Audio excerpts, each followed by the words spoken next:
about what he found or any testing that he may have done or anything like that. You know, well, let me see what you got.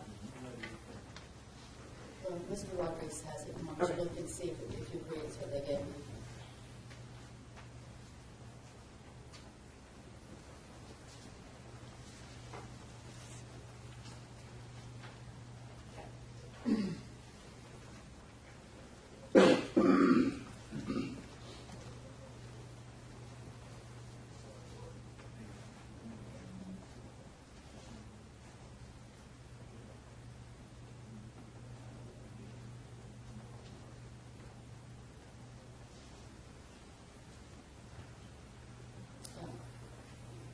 I need to look at Mr. Moulton's summary. That's all we received. I'm sorry. I was reading the other stuff. I was going, odd. And that's not a stamped copy, I don't believe, Judge. That was just kind of our working copy. I'll get that. I'll get that.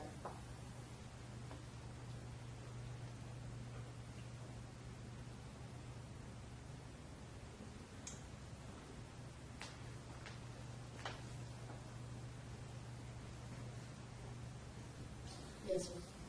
Yeah, and Judge, I want to make a distinction here. I'm not complaining to him about him testifying as fact witness. So, you know, if he wants to come in and say, hey, as a matter of fact, this is what I found, as long as they can lay authentication, then that's one thing. But if he's going to give opinions as an expert, that's problematic because we haven't been told what those opinions are, and he's not shared that with us. To the defense's credit for all of the other witnesses that they provided to us, Dr. Andrews, Dr. Matches from California, we were able to talk to them on numerous occasions. Mr. Gordon can confirm that even their expert witness yesterday spoke to us on at least 2 occasions and shared very forthcoming about what they have. So even if it was stuff that was not contained in a summary or report, we feel that we were not being ambushed or anything. We felt like we had a sense of what was going to be testified to. But when I asked that particular question, what are you being called to testify about, he basically said, well, I'm not responding to that. I'm not comfortable talking to you about that. So all we have is that one paragraph that's before the court of note doesn't contain any opinions about anything. Here are the 3 very clear topics that he would talk to both Mr. Boring and I about before he shut down. That the whisper post that we're interested in was on the phone. That he did find the video, the vet video, I'll refer to it, in the Lenovo. So I'm fine with those facts because he's confirming those with us. And that RUTC times were correct. That's about as far as we were able to get with him before he said, well, I'm not talking to you. Of note, when both of us got him separately on the phone, the first thing he would say to us is, you're not recording me, are you? And we both confirmed that we were not. So, if he's going to come in and say, hey, here's some facts, that's one thing. Like, as a matter of fact, I found these emails and stuff like that. I don't see anything problematic with that. We know that what's on the device and have seen it, just as Mr. Persinger has seen it there as well. But when it comes to opinion evidence, that's where it comes more problematic. Well, all right.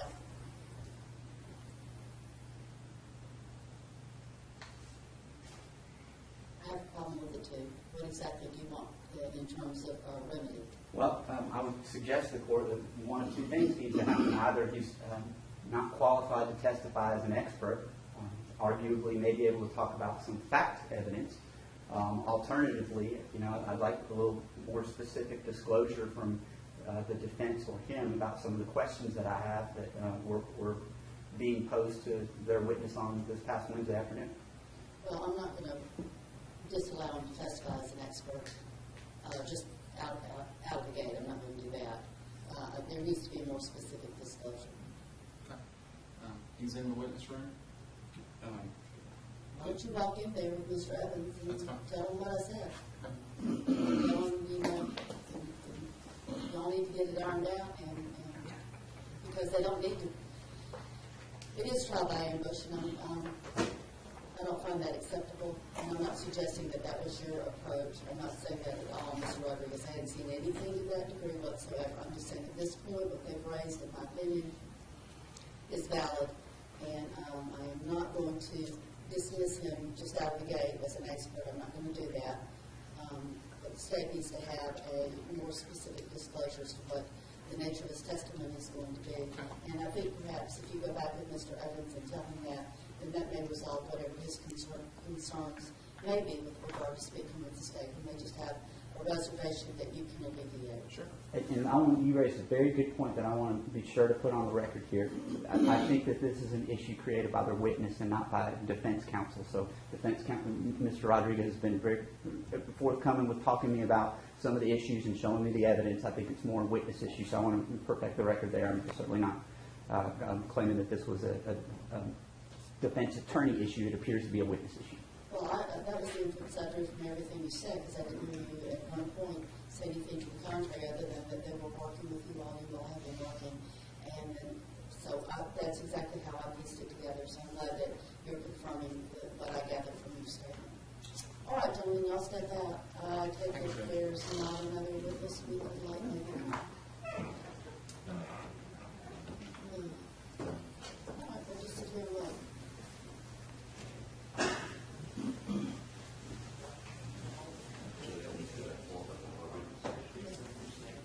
Yard, may I skip out the doors for a minute? Everybody can go somewhere.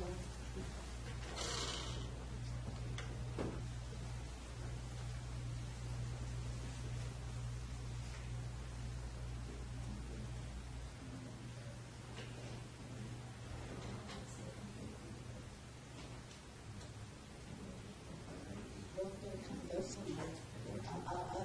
I'm gonna leave and I'll have somebody bring y'all around and hang out. But I'm gonna wait and see how long it takes too.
point to the left. Number 8, Door. which room number 8? Left hand or right hand.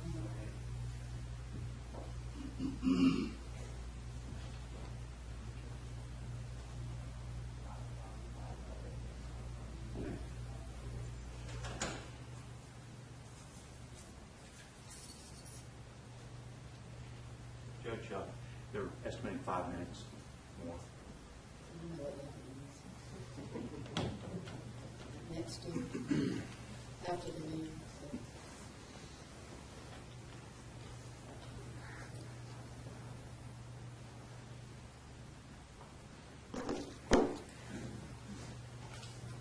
Judge, can we be at ease for 5 minutes then?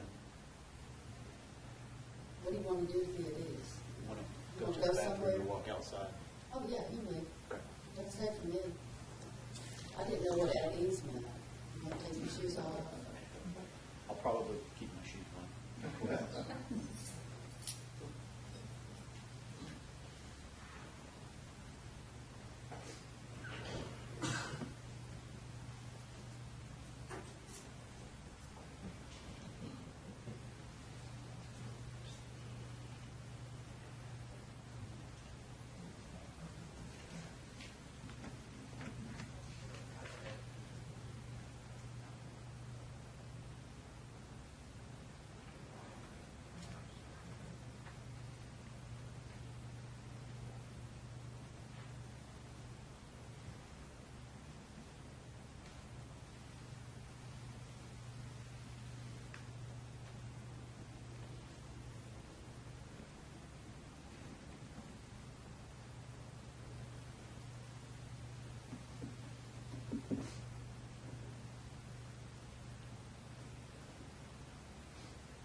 Who's doing the charges for that?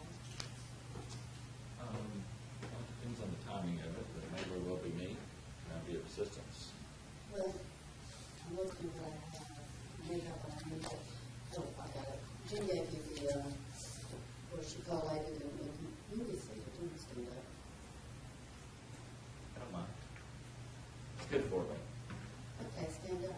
Thanks. No. Don't do that. I appreciate it, Lord's concern. That's totally terrible. Sit, That's sit, okay. sit, sit, sit. But it was fun to watch. Okay. No, I've got what I need. And you've got the one that she collated and put together? I believe so, the one I've been looking at, absolutely. Because I have a stack of about 3 different working products. And it was on the bottom of it. I was thinking I'm afraid I lost it, but I have what I need. Because I thought I would sit here and start pulling these together. Did she give you a copy of the proposed verdict? I believe so, I think I saw that yesterday on the table. Yes, ma'am. Okay, because I developed that, we developed that yesterday.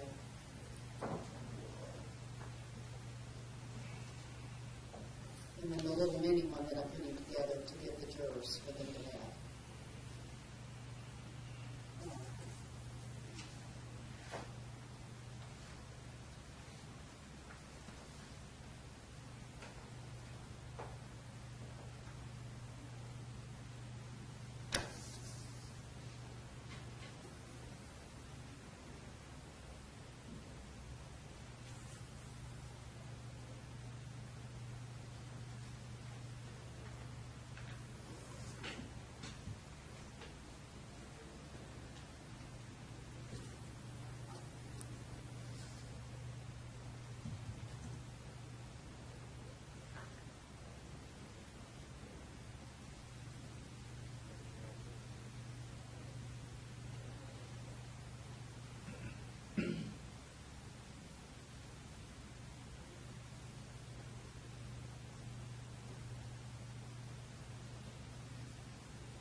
Yeah, absolutely.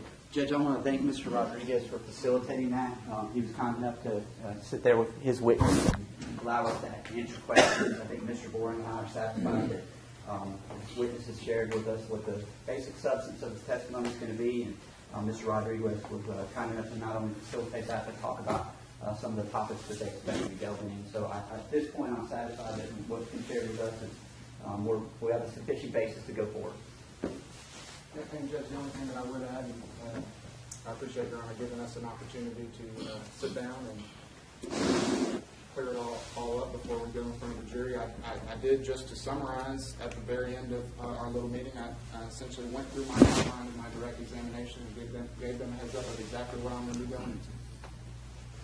I appreciate it. Absolutely. Okay. there anything you need to do before I set the girls free? Stay No. for the defense. I mean, we're ready. What's that, George? Let's all rise for the jury, please.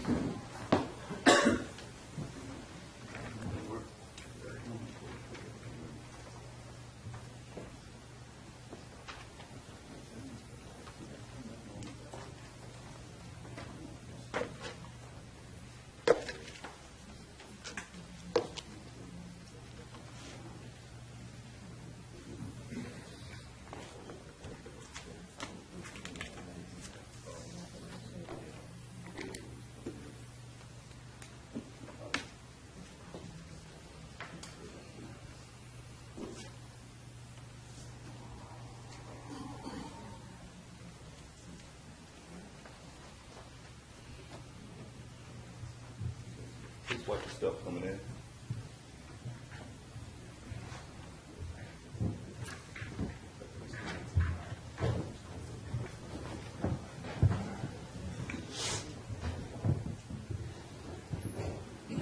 Please watch your stuff coming in.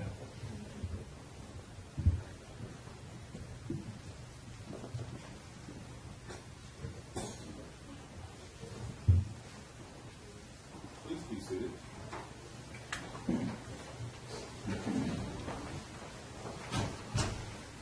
Good morning, ladies and gentlemen. We're ready to resume the trial of the case. When you're ready, you may proceed. Thank you, Judge. Yes, sir. Defense call Scott Moulton.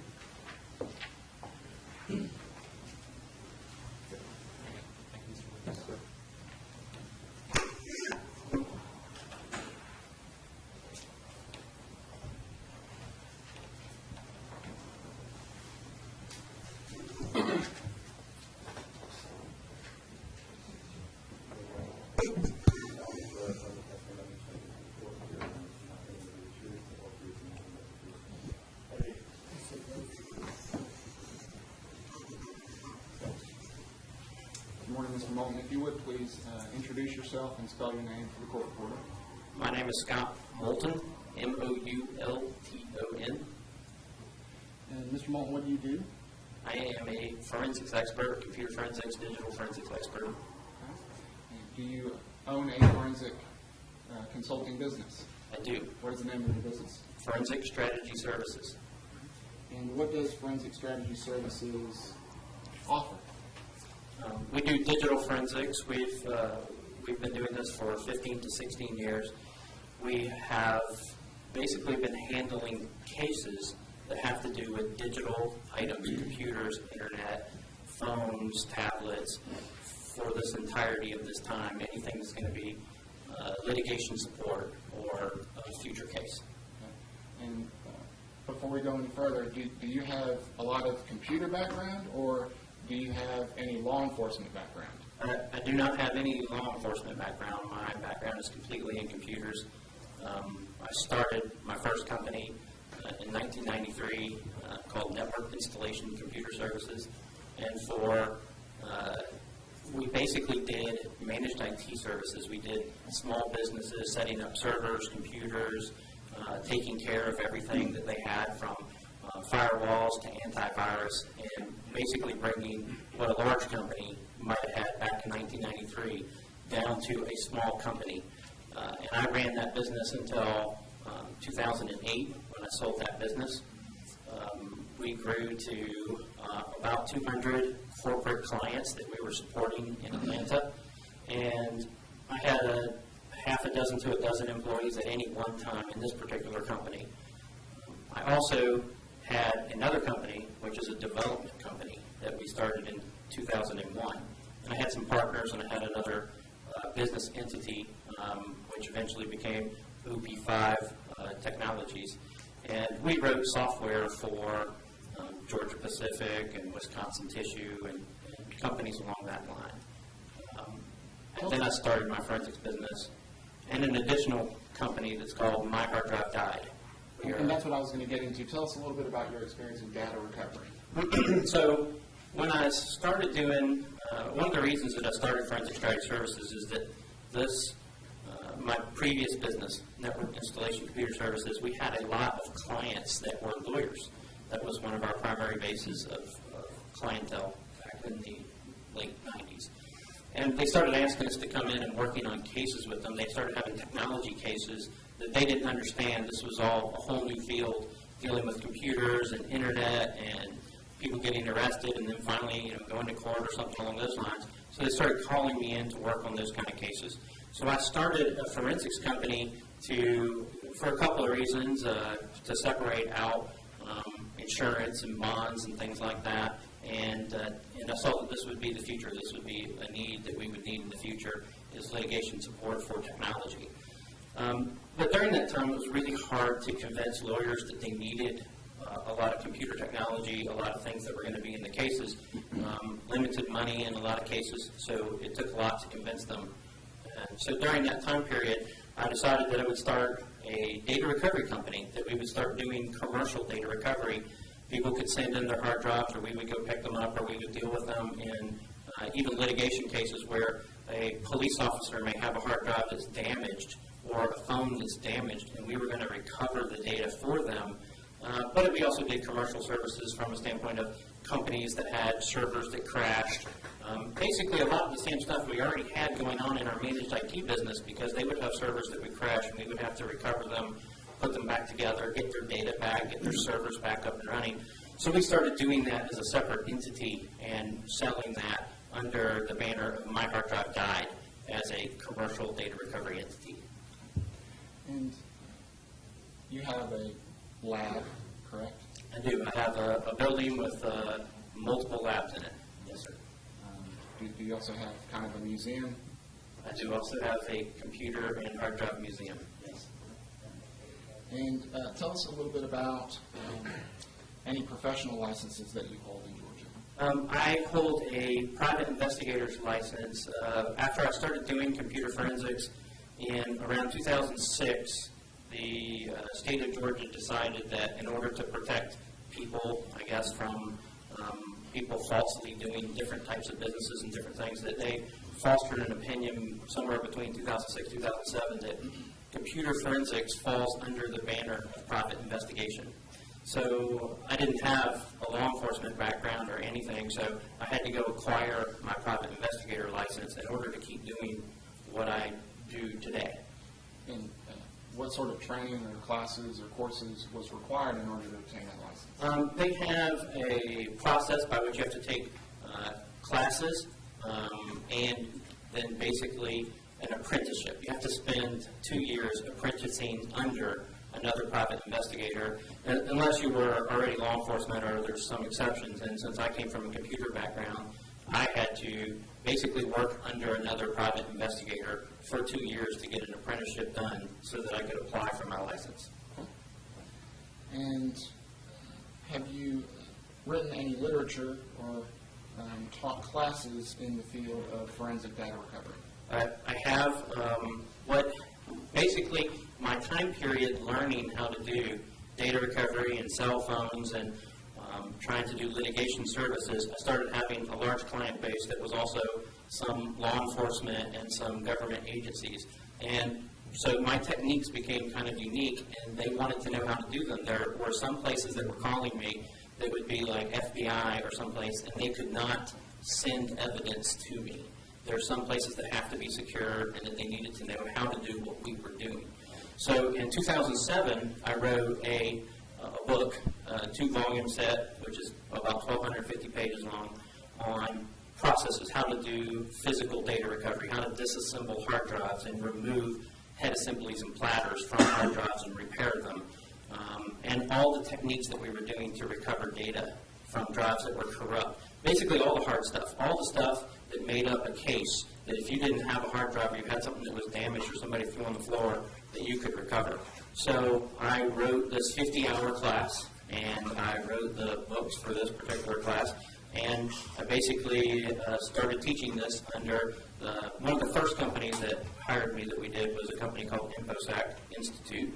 And then following that, I started working for a company called SANS, and basically bringing my class through their services. They had a lot more client base. They had a lot more people that wanted to take this.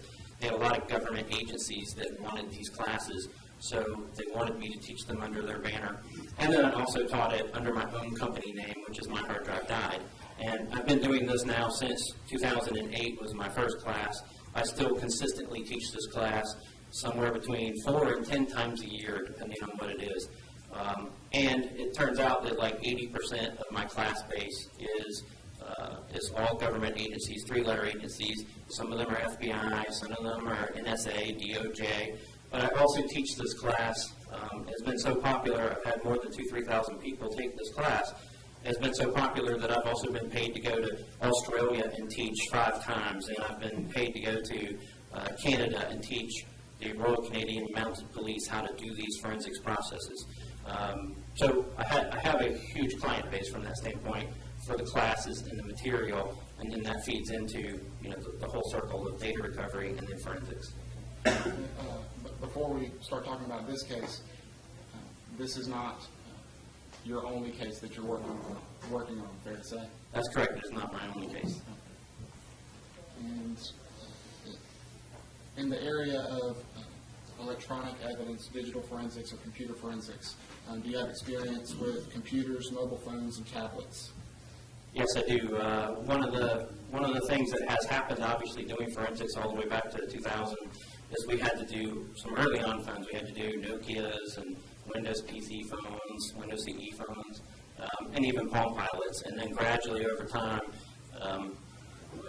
the weird thing about a lot of the stuff that I've been doing is that it was at the beginning of doing forensics altogether. There wasn't a lot of tools. We had to make our own tools. We had to figure out ways to hack the phones to get content out. Same thing sometimes with computers and software. We had to find alternative methods to make things work. So we've been doing everything with cell phones and computers for that long from that standpoint, all the way back to the beginning of forensics with cell phones.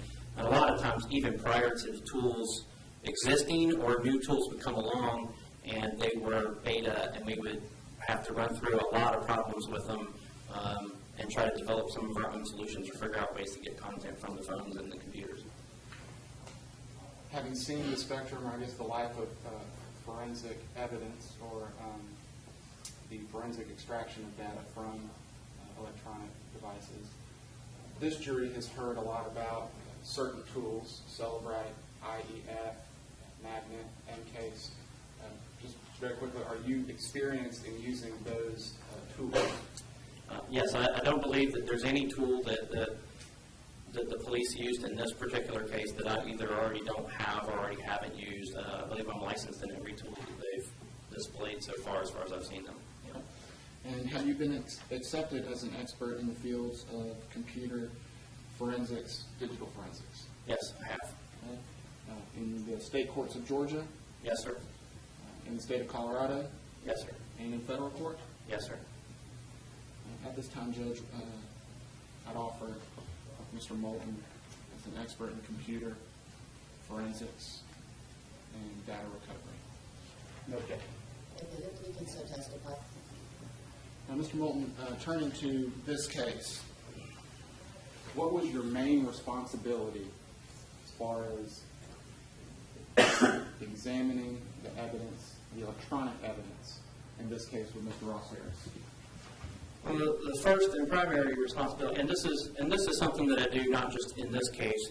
Any lawyer who chooses to work with me, in a lot of cases, it's because of a referral, that they know who I am, and that what I'm doing is I'm not just giving them a question or just giving them an answer. I'm teaching the lawyer how to work on the case, how to be an IT guy, how to go through this process. And so that was one of the first primary things when I sat down in a meeting with Carlos and Maddox, is that I would be teaching him how the case works, what the content is, and bringing him along as a computer guy. And he took it like a duck to water, basically. He had no problem dealing with any of this stuff, and we've been working very closely ever since. So I've spent a lot of time training him on how this process works, how the tools work. In other words, all these boxes that have electronic devices and disks, nobody showed up at your office and just dumped everything and just said, go have fun and tell us what's on it. No, we did at certain points in time. I did gather evidence from you that there was times where I would get a copy of CDs or content that you had, but sometimes it was specific to the needs. Sometimes it was, now he has a question, now Carlos has a question about a particular thing, so they give me the discs. So there were periods of time, sometimes delayed. So, sometimes they would get evidence from the police, and then it might be 2 or 3 months later before, by the time Carlos has gone through some of the data, and then he would say, I need to know something about this. So eventually I ended up with a lot of the evidence in order to kind of divide out what was important. One of the other problems that we had in this is that sometimes the evidence would be in a zip file or in a what's called a TrueCrypt file, which would be an encrypted file that he could not immediately access. He was using a Mac, and in a lot of cases, sometimes there's a transition from using a PC to a Mac for forensics tools for different software, and sometimes everything's not always readily available. So there were some caveats that were there that we had to work through. Okay. And just so that the jury understands kind of where we're going to be going, first I want to talk to you about some of the tasks that were specifically identified for you. I don't want you to go into them just yet. We're going to go into them one by one. Okay. But were you asked to look into a red whisper image? Just real quick, is there a possibility I could get a little bit of water? Is there water, please? There's some.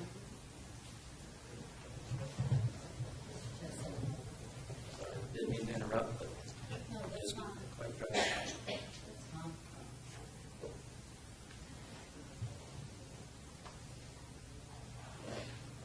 I apologize. I was probably teasing you as I was taking some He's pretty good. Thank you so much.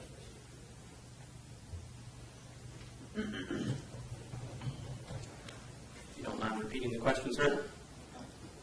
Were you asked to identify and examine a red whisper image? And the jury has heard a lot about whisper, the application, and certainly about this image in particular. So first off, I just want to ask you, were you asked to look into it at that time? Yes, sir, it was. Okay.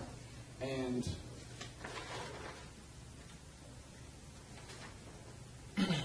were you asked to examine certain allegations of web searches and web visits that were testified to at the probable cause hearing? Yes, sir, it was. And were you asked to examine certain allegations of web searches and web visits that were sworn to in search warrant applications? Yes, sir. And were you asked to examine certain allegations of web searches and web visits that were testified to in trial? Yes, sir. Now, just before I forget, were you also asked to verify that Ross Harris had a Class C driver's license? Yes, sir. And did he have a Class C driver's license? Yes, sir, he did. Now, first I want to talk to you about the red whisper image. Explain to the jury, as simply as you can, how easy it was for you to identify that the creator of that meme was not Ross Harris. It was early on after our first meeting. There was probably a couple-week period of time that I was asked to look at this red whisper image because there was some question about who created it and whether or not Ross Harris created it. And so one of the first discs that was given to me was a Celebrite disc that was a copy of a phone. And in the Celebrite report, it didn't identify any of the whisper chats. Now, I have been dealing with Celebrite for a number of years, all the way back from one of the first renditions of Celebrite, and I know its shortcomings. This is a normal thing that happens with a lot of tools. There's a lot of tools that have shortcomings. They cannot process certain data. They don't know how to process certain apps. Unless it was important at some point in time, they didn't write a portion of their tool in order to make that happen. So, but this is not unique to any of the tools, by the way. So in this particular process, I got the Celebrite report, I looked, I saw the app Whisper, and then I extracted the data that was physically sits there, because even though Celebrite didn't process the report portion of the data, it did image the data. It did have a copy of the databases that were on the phone. And a lot of iPhone databases are SQLite, is what it's called, which is a little mini database. And so there are tools for SQL. And I used a tool to pull the data and display the data for that SQL report, that SQL table. And so it would look a lot like an Excel spreadsheet or something. It would just have a bunch of rows and a lot of data, and you would extract that data, and then you would have this raw data And there was really only kind of one problem dealing with this, which was it didn't have names in with the actual chats. So I had to extract a second table that had name data that would say what the username was that had sent this message. So while I didn't have a Whisper report or anything that was done for me automatically, I was able to manually extract this data. In about 2 hours, I had a pretty good idea of what the layout, who the users were, and those kind of things, and that Ross did not create this image, and it was not his username. Okay. So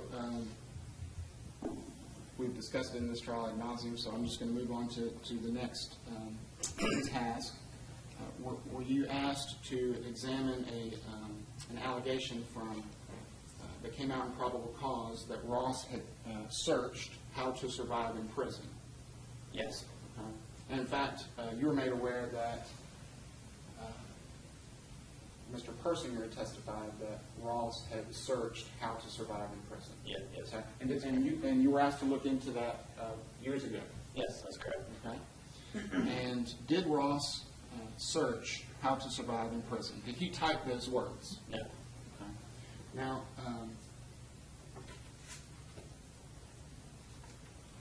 did he, in fact, actually type what is prison really like? Yes, sir, that's correct. That's the right search term. Okay. And did you examine further the context in which Ross searched what is prison really like? I did. Okay. Did he click on an article from AskMen.com regarding life in prison? Yes, sir, that's correct. The gentleman was already in evidence of State's Exhibit 604.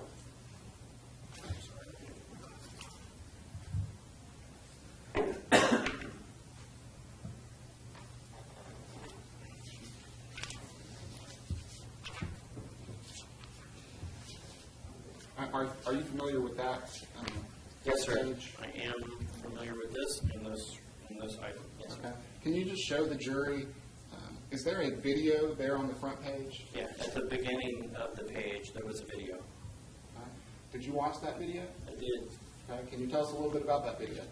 So this is all in the entertainment category. The video was comedy. The video was a college humor website, and the video was basically these people in prison, and it was like a street merchant. It was a skit of a street merchant selling things to people in prison that would, have been like modified things to kill people or stab people or do things. And it was completely a joke. The whole page was just, and the entire thing was just satire and was a joke.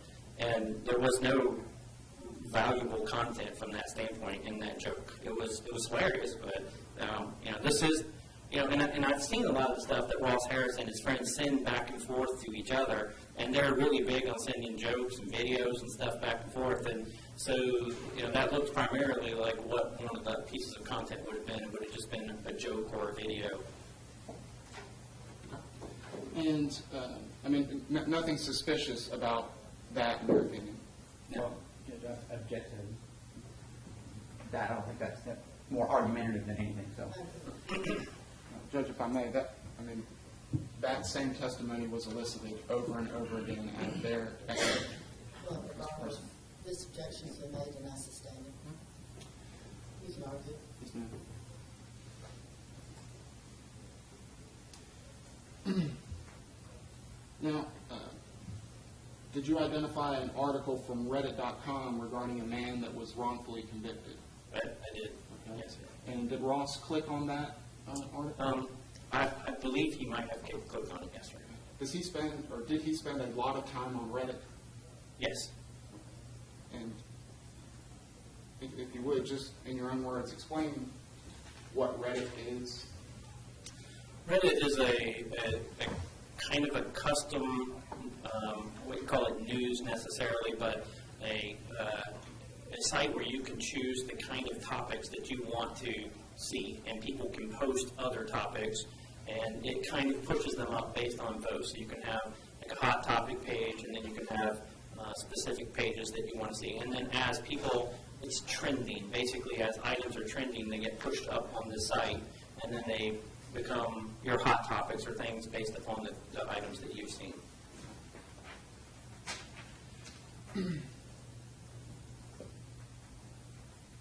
Now, are you familiar with the show Orange is the New Black? Yes, sir. Can you tell us about that show?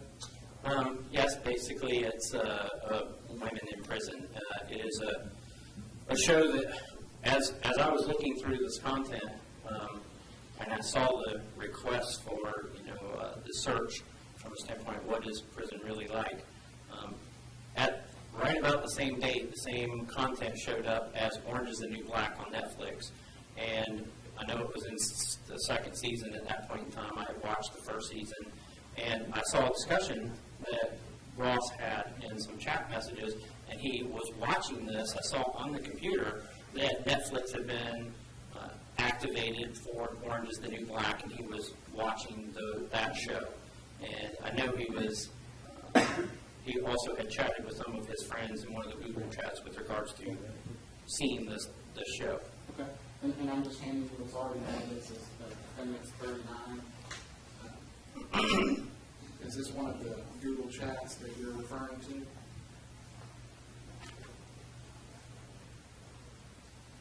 Yes. And what date and time? This is June 6th, 2014, and it's at 22:34, so 10:30 midnight. What does Ross say about Orange is the New Black? He says, word, I'm finishing this episode of Orange is the New Black. Is this a show on Netflix? Yes, sir. And on Netflix, are you able to essentially have like a marathon session where you can just watch as many episodes as... Yes, and the full season was released all at once. Yes. Season 2, was it released on June the 6th? I believe it was. Yes, sir.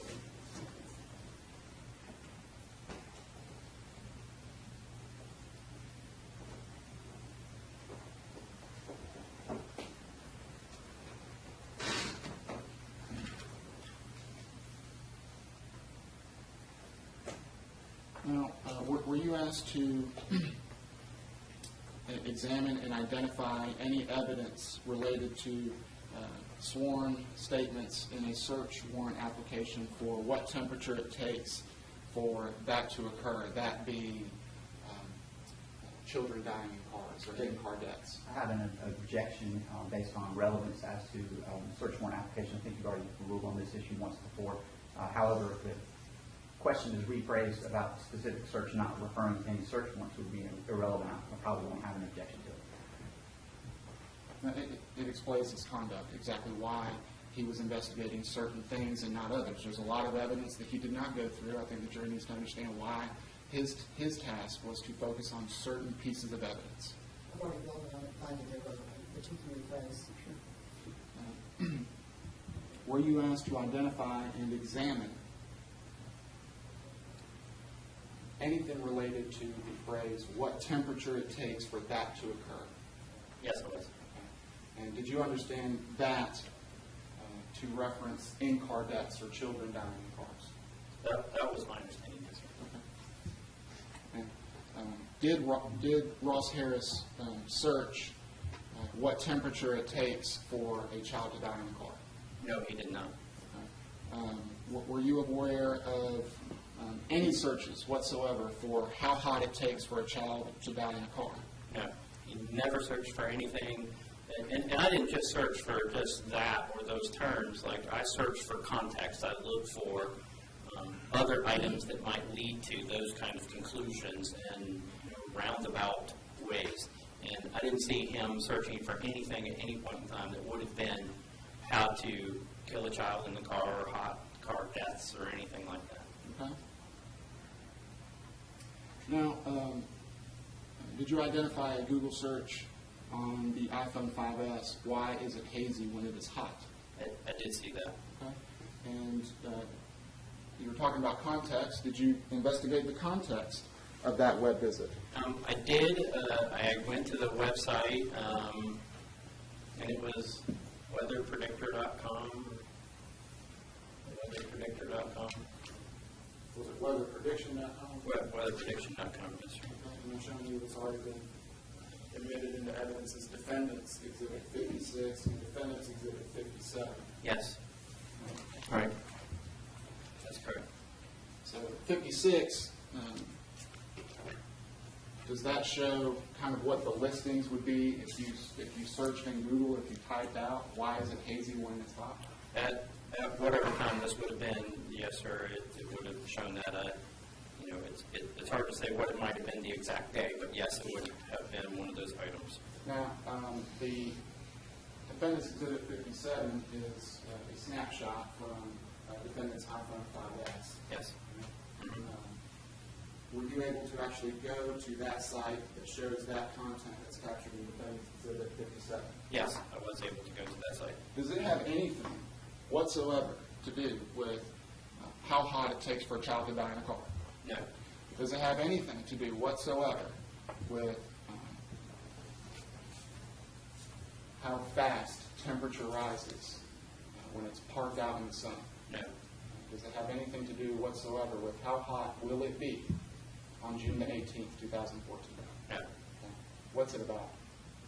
It's just a definition for why, when you're looking out from a horizon or something, that you would have a hazy area. So, you know, it talks about water vapor and particulates in the air for why it looks hazy. And were you aware that there were photographs of the Atlanta skyline in this case? I have seen them, yes. So we'll leave it at that.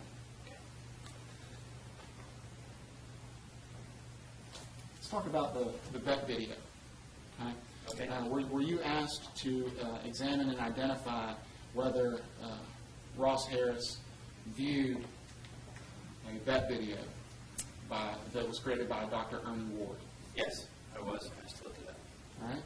And were you asked to verify whether Ross Harris viewed this video 2 times? I was asked to look at it and see whether or not, because there was an access that showed 2, and I was asked to look at that and try to figure out whether or not he actually viewed it twice. Okay. And tell us a little bit about the time frame for this data that indicates that he accessed the video 2 times. Well, it was a Reddit post, so it was one of the items that got pushed up in the Reddit post, and so when you click on it, it doesn't show it in Reddit. It actually launches YouTube. And during that process, I saw a refresh. And so it's, from a standpoint of the count of 2, they were 1 second apart. So when you launch the web browser and you're looking at YouTube and you see the refresh, it's, from that standpoint, there wasn't another time frame. There wasn't something else that happened later on or at a different time. It was within 1 second of each other. So the only conclusion I could come to at that point is that he watched it at least once in that particular browser. So is there any, is it possible that he clicked on the video in one tab and then 1 second later opened it in another tab and he's watching the video at the same time simultaneously with the video playing 1 second apart? It is possible. Like, if you're pretty quick with your mouse and you click fast enough, maybe you can launch it twice and make a second tab so that you can see this. It just doesn't seem very likely. It doesn't seem like there's not much value to watching the video twice at the same time.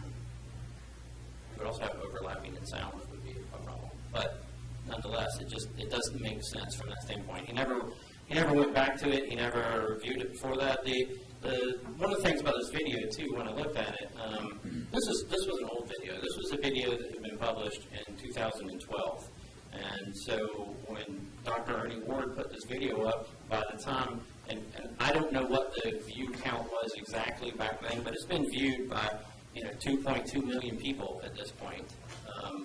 So I don't know what the exact count was at that particular time, but it had been around for a while before Ross saw it. And so, from that standpoint, he could have seen it or he could have gone and looked at it before it ever hit Reddit. And I didn't see that anywhere. I didn't see anything that showed he had searched for it, gone to it. He never searched for, how hot does it get in a parked car. And you may have mentioned it, but just so that the jury is clear, did he ever access this video prior to June 13th, 2014? I did not find an entry. Did he access it ever again after June 13th, 2014? I did not see another entry, no. The Reddit activity, you were provided a search warrant response from Reddit.com, correct? Yes. And were you able to look at links that he had posted or comments that he had posted, messages that he may have sent? Yes, and not only did I see it from the search warrant content, but prior to that, I actually had looked at it online and actually searched for his username to see some of the other content that had happened. So this was, months, maybe even years ago that you had seen this? Yes. I mean, it's still up now. You can still search for it and still see his content.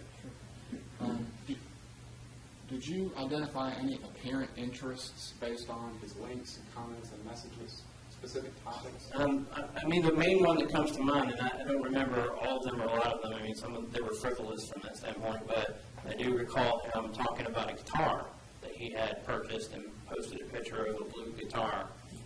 So there was music content up that I saw from that standpoint. But I was looking through it to see if there was ever any posts that were relevant to this, whether or not he was actually looking for, hot car, anything that had to do with any of these topics, and I didn't see anything along those lines. What about college football? Yes, he's always looking at college football stuff. Okay. Web development? Yes, web development items. Same thing for YouTube videos. Did you see that Ross had spent a lot of time watching YouTube videos? Yes, he was watching YouTube videos all the time. He would search for college football stuff. He would search for, he seemed to have a particular interest in a game also called Rocksmith. It was, Tell us about that game.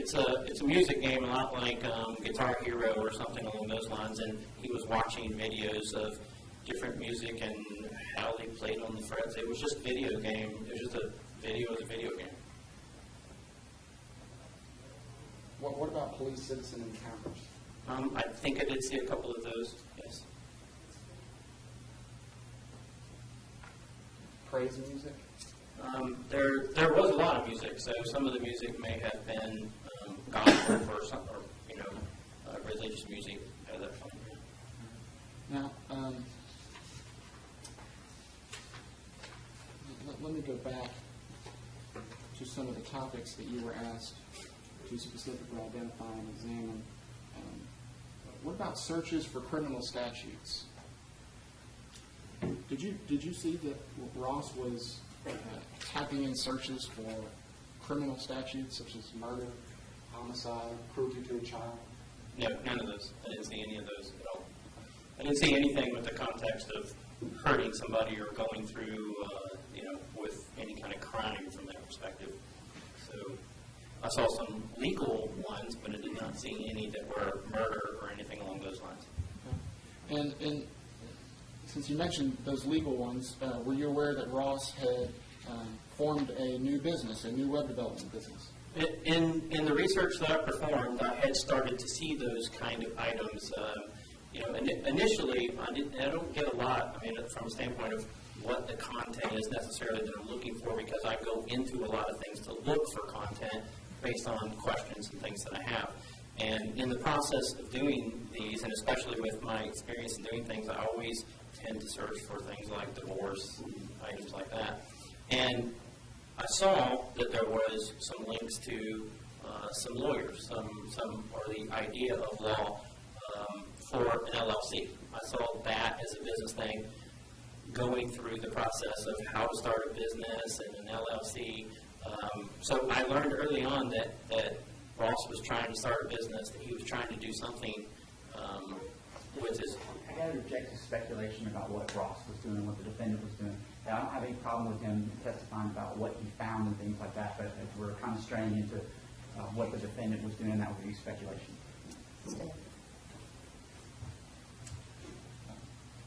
You've seen his Google chats.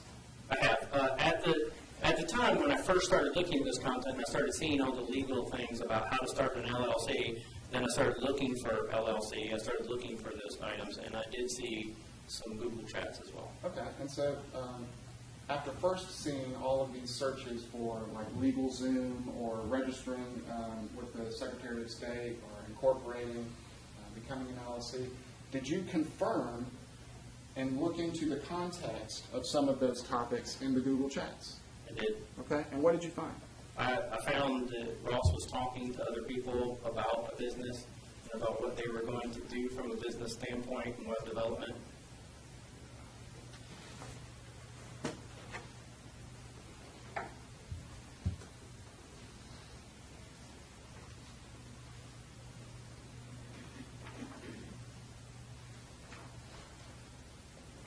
Now, you mentioned divorce. Do you ever work on divorce cases? I do work on divorce cases.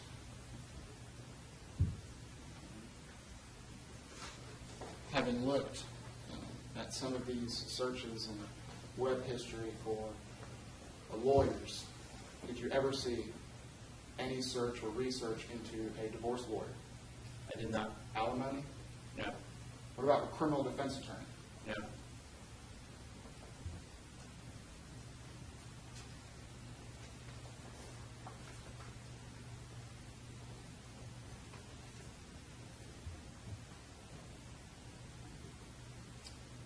Now I want to talk to you about,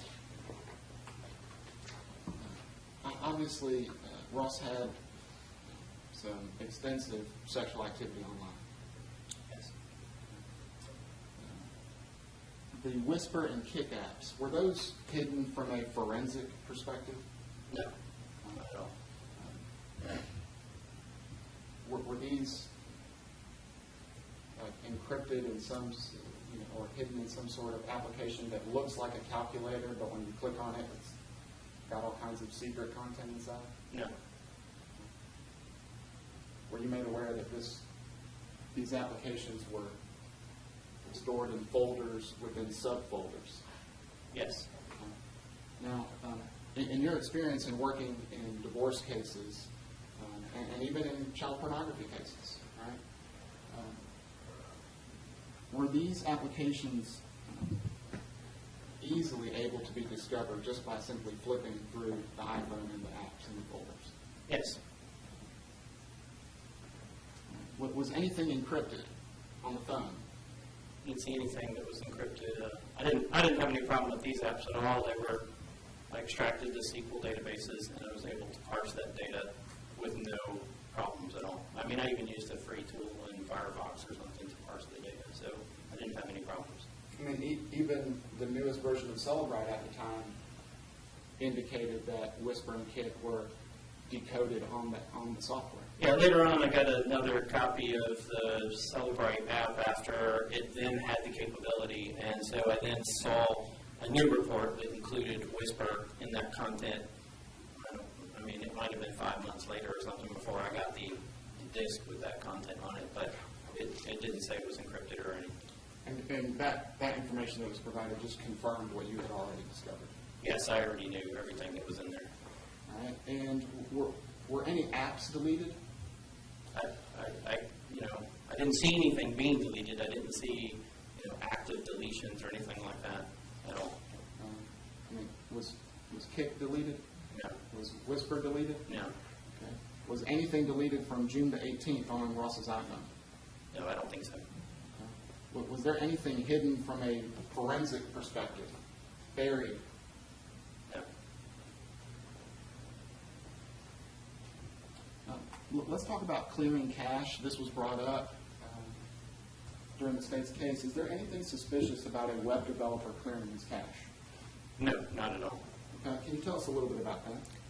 I have done web development. I do current web development. I deal with a lot of people that do web development. I've had clients with web development. Anytime that there's an update on a site or somebody's creating something, there may be, if you refresh or you look at your browser, it may not actually display that. And even on my current website, when I make a change, it is not displayed until I clear cache or there's also some server cache, and so I can clear that cache since I own the server. I have the ability to do that. But a lot of times you will have to clear your cache in order to see changes or things that happen, or if something's not working right and you question it's whether or not it's viable or not. That's one of the things that you do often is clear your cache. Now, is it possible to make certain changes or test certain features of a website that don't require you to clear the cache? There may be. There may be some. I mean, as we have advanced in web development items, there are some newer items that you could be working on that don't require you to refresh or kill your cache. And you may have a situation where you have half of one and half of another. So you may have half of one component that actually works without having to clear your cache, and the other component or something that you change doesn't physically change, or you don't see it because it is cached. So there's a variety of different things that happen, but it's a pretty common thing that if there's a question about something happening, or if things are getting slow in the way that sometimes they'll clear their cache, it's a pretty common process. Okay. Now, does clearing your cache or web history, does that eliminate the ability for a forensic expert as yourself to retrieve that data before the cache or the history was cleared? No, it doesn't do anything to wipe content. It's not actively going out on the hard drive and wiping content. It's releasing that to the operating system so that you can say, now I've got free space, you can start to use it up. But it doesn't purge the data in a way that it can't be recovered. And so if even immediately after something happens, if something was cleared, you may be able to recover up to 100% of it from that standpoint. So you may be able to get that content back. Okay. Now, from a forensic perspective, were you able to find a significant amount of internet activity before the cache was cleared on the Lenovo T530? I was able to pull some data from an item called a page file. So I was able to see some content from a page file that actually said it was from Chrome, and it was Chrome history, and that it previously did exist, and that there were some sporadic pieces of content in the Chrome history, from Chrome history in the page file. Now, you were made aware that the Lenovo T530 was Ross's work computer. Yes, that's correct. And it's probably very obvious to you, just based on the usage, that you were aware that the Apple MacBook Pro was his personal computer. Is subject to leading in speculation. I'm simply developing his testimony into the topic that I'm moving into. Were you aware that the Apple MacBook Pro was his personal computer? Yes. Were you aware that the Lenovo T530 was his work computer? Yes. Okay. Tell us when that work computer was generated by Home Depot. When? So I found the installation for Home Depot. It actually said that it was in February of 2014. So they had actually created this computer around, or the computer may have previously existed, but whatever they did to format, install, and roll out the copy of the operating system that was on that laptop was at the end of February of 2014. And did you verify that the user account for Ross was created in March of 2014, March the 24th?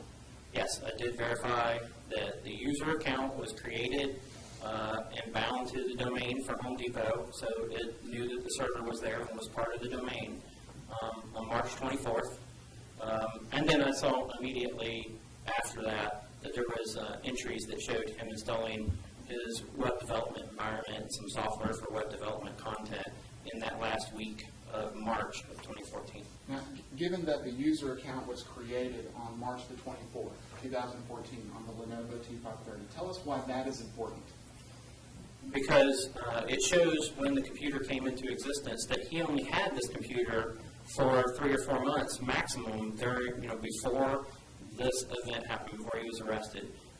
So there would be no previous web history, maybe even earlier than February, or earlier, definitely nothing earlier than February, but earlier than maybe March, the last week of March, and then finally using the computer in April. So if he's installing all of his tools and setting up his laptop in the last week of March, you might not even see any data specifically to March. Now, we've heard some testimony, you've been made aware that there was data deleted prior to June 2014. Is that true?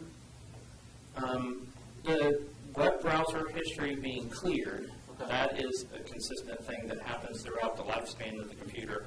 But other than that, the other data, there is plenty of data on the computer. There's plenty of other web history, and there is some existence of some Chrome history that exists prior to even June of 2014. Okay.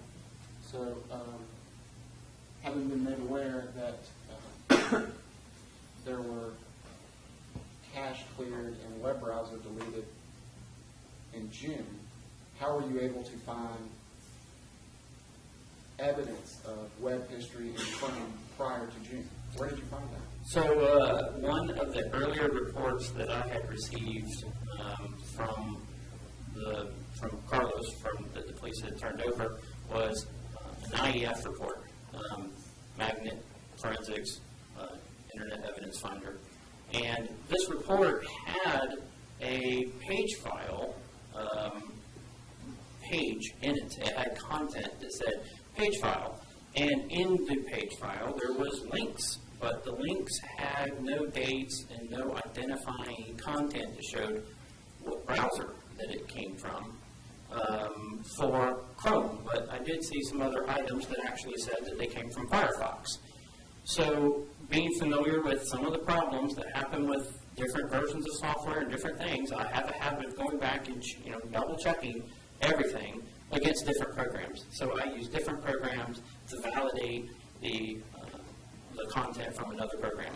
So I ran content through another tool that's called Net Analysis, and Net Analysis actually identified some of the places that were blank in the report that I had previously viewed that actually said Chrome, it came from Chrome, and that there was dates and times. So the web history was there, it was just blank in the report that they had given for identifying it, and I just went back and I had verified what that content was. Okay, thank you. Were there any privacy programs used on any of the computers to overwrite or delete files from memory? I did not see a program at all that was used to wipe content, delete content, get rid of stuff. And these are the kind of things I see in divorces and things like that all the time, is that people are trying to hide their content. They're going through elaborate processes in some cases to overwrite content on the drive, to delete content, to get rid of stuff, and doing it frequently, doing it either on an automatic cycle or doing it every day.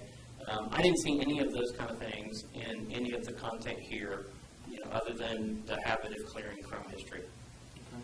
Now, just dovetailing off of what you talked about as far as the page file, what is a shadow copy?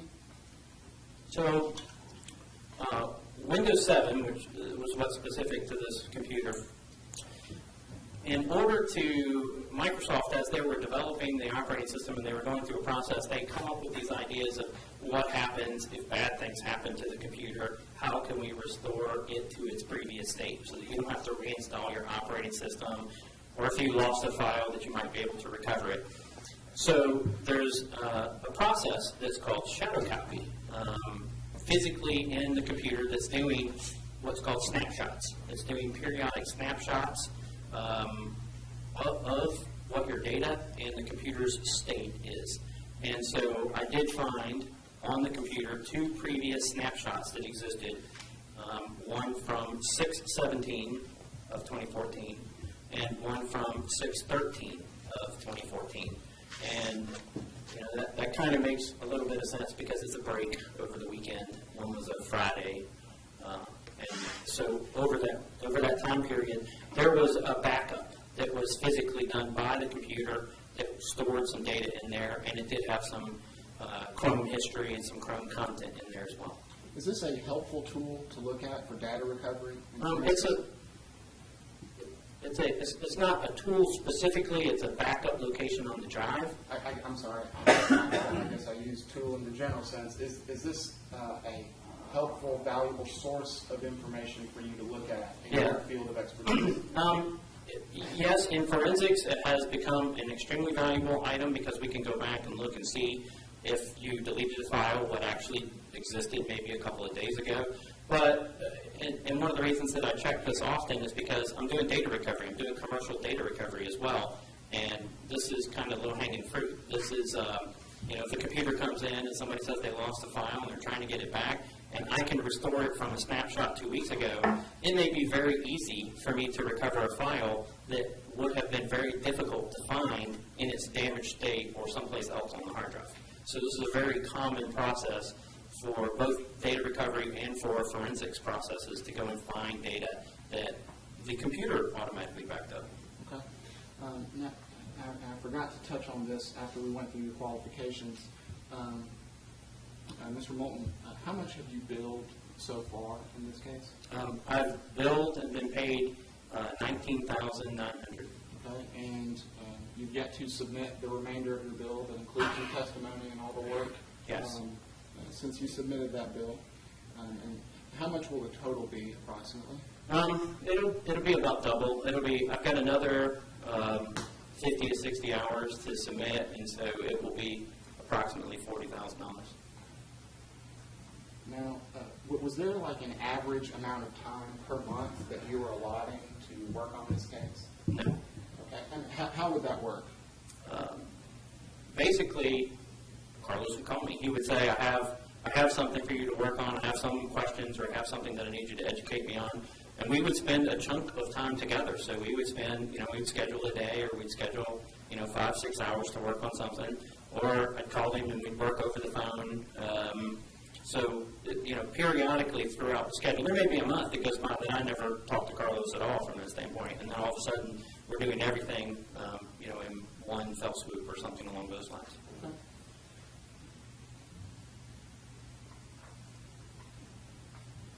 Would it be accurate that you went deeper than simply reviewing the reports created by the police?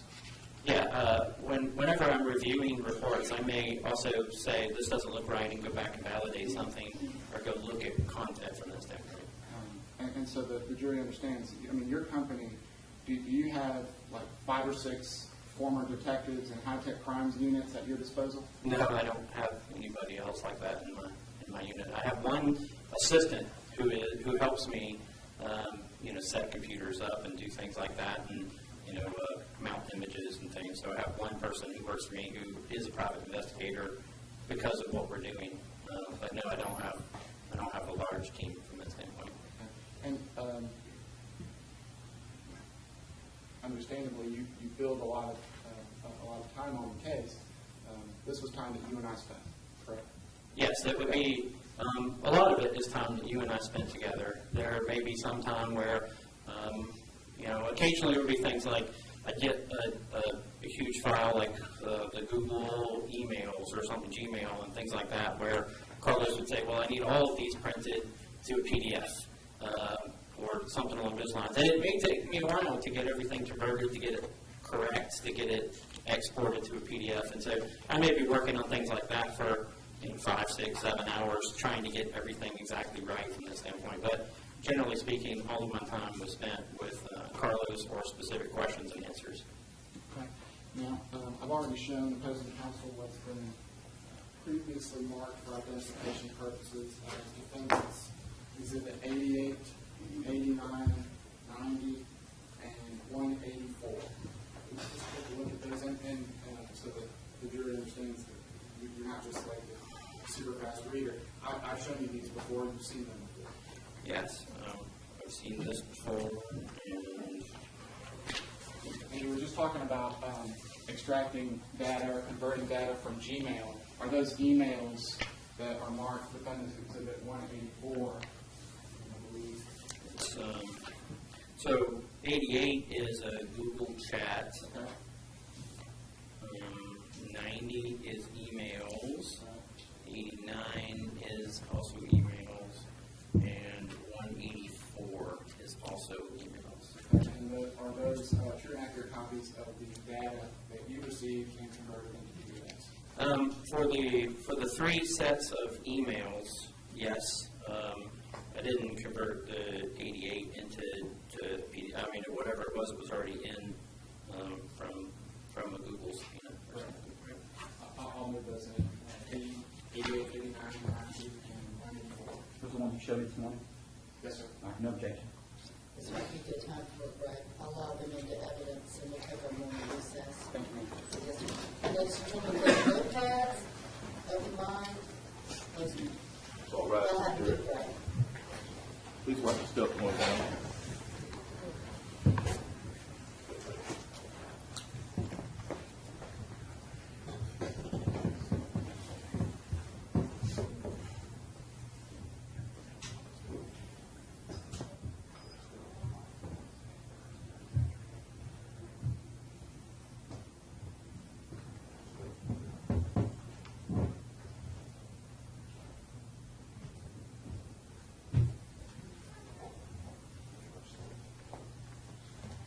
Let's take a moment break.